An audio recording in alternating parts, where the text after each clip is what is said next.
Prime Minister Narendra Modi extended heartfelt greetings to mark the start of Bengali New Year, also known as Pohela Boishakh. In his message, the Prime Minister wished for prosperity, good health, and prayed for success and happiness in the year ahead. The auspicious day is observed with prayers, vibrant decorations, and the preparation of traditional Bengali cuisine, symbolizing new beginnings and prosperity. Robert Vadra, businessman and husband of Congress MP Priyanka Gandhi, appeared before the Enforcement Directorate on Tuesday for questioning in a money laundering probe linked to Shikhopur land deal in Haryana. Vadra had previously been summoned on April 8th but missed the hearing, prompting a second summons. The case stems from a 2008 land transaction involving Bhupinder Singh Hooda, DLF and Vadra Skylight Hospitality. Despite ongoing violence targeting Hindu families in West Bengal, Chief Minister Mamata Banerjee on Monday chose to focus solely on urging peaceful protests without addressing the brutal attacks by Muslim protesters. As violent threats against Hindu women surfaced, her response lacked firm action. Emphasizing protest rights, Banerjee stated, "We have custodians of the law and no one needs to act as a demon." After violence erupted in Murshidabad, West Bengal's South 24 Parganas witnessed fresh clashes, leaving 8 police officers injured and 2 individuals arrested. The violence escalated when Indian Secular Front supporters were stopped from attending a rally in Kolkata, leading to an action by the police. Authorities are now conducting raids to apprehend additional suspects involved in the unrest. Following violent communal clashes in Murshidabad, which reportedly forced over 400 Hindus to flee their homes, senior TMC leader Farhad Hakim sparked outrage with a controversial remark, dismissing the displaced as merely relocating within Bengal. As BJP leaders accused the TMC of appeasement and encouraging extremism, police confirmed the arrest of 200 individuals involved in the violence. An initial probe into the Murshidabad violence revealed that the main perpetrators behind the chaos were Bangladeshi miscreants. Reports also suggested that Mamata Banerjee-led government was unable to monitor intruders as unrest gripped Murshidabad district and South 24 Parganas during protests over Waqf law.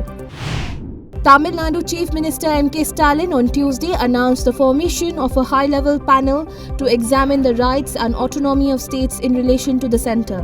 The panel, to be headed by former Supreme Court Judge Justice Kurian Joseph, comes as Stalin moved a resolution intensifying the ongoing standoff between Tamil Nadu and the Union government. In a major development, the Enforcement Directorate on Tuesday conducted a raid at the residence of Congress leader and former Rajasthan Minister Pratap Singh Kachariawaz in connection with 48,000 crore rupees PACL investor fraud case. PACL is accused of orchestrating one of India's largest Ponzi scams, defrauding 28 lakh investors. The ED suspects Kachariawaz may have indirect ties to the scheme as searches continue across multiple states. Fires in hospitals have previously raised concerns over safety protocols. Again, a massive fire broke out at Lok Bandhu Hospital in Lucknow on Monday midnight, triggering intense firefighting efforts. The blaze started on the second floor, causing panic among 200 patients and staff. Fortunately, no casualties were reported and all patients were safely evacuated. The cause of fire is under investigation, with UP CM Yogi Adityanath closely monitoring the situation. Following last year's erratic monsoon, India is poised for a significant turnaround in 2025, with the IMD forecasting above normal rainfall at 105% of the long period average. Announced on Tuesday, the projection within a 5% model error margin brings a strong boost of optimism for the agricultural sector. However, Ladakh, the Northeast and Tamil Nadu are likely to receive below normal rainfall. In a shocking development in the Saif Ali Khan stabbing case, the charge sheet filed by Mumbai police reveals that the critical fingerprint samples taken from inside the actor's flat did not match the accused, Shariful Islam. Of the 20 samples sent for analysis, 90 showed no match. Only one fingerprint recovered from the 8th floor was linked to Shariful Islam. The charge sheet also presents key evidence, including facial recognition and forensic reports. Following a series of threats linked to Lawrence Bishnoi gang, Mumbai police have now traced a new death threat to actor Salman Khan to a 26-year-old man from a village near Vadra. The message, sent via WhatsApp, to Worli Traffic Control Room led to suspect, reportedly mentally unwell and undergoing treatment, being summoned. Security outside Khan's Bandra residence has been intensified.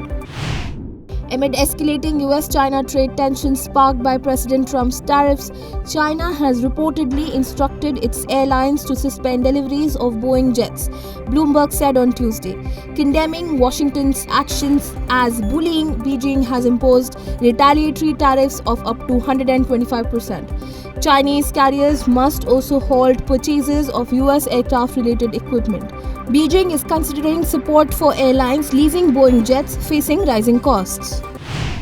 In a bold and unprecedented move, the US Department of Education has frozen $2.3 billion in federal grants and contracts to Harvard University after the institution refused to comply with Trump administration demands to restrict campus activism and dismantle DEI programs.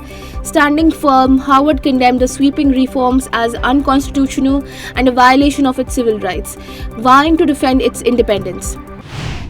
After last week's constructive US-Iran talks in Muscat, President Donald Trump on Monday accused Tehran of intentionally delaying a nuclear agreement.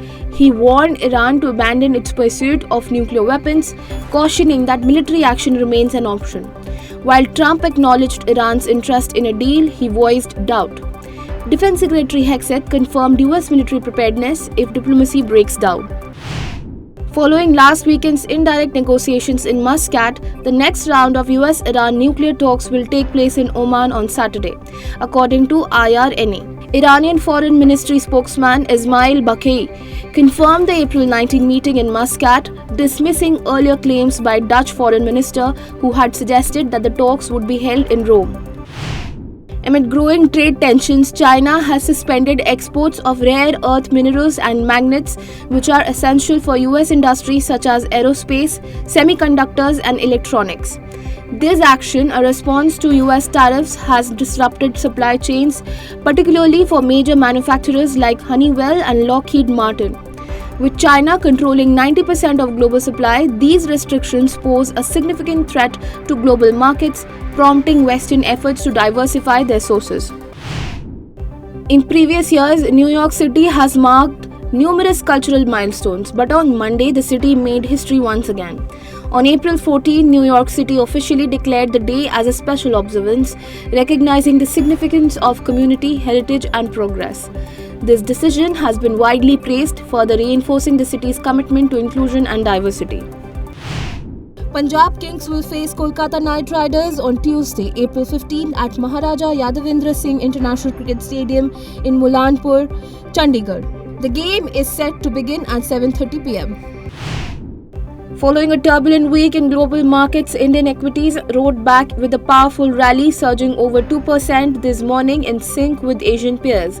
Triggered by US President Trump's signal of relief from steep auto tariffs, the Sensex soared over 1,500 points, while the Nifty reclaimed the 23,000 mark, driven by auto stocks. The rupee strengthened 39 paise to 85.71 rupees. However, lingering volatility persists as Trump's fresh tariffs on tech and pharma imports continue to cast a shadow over investor sentiment.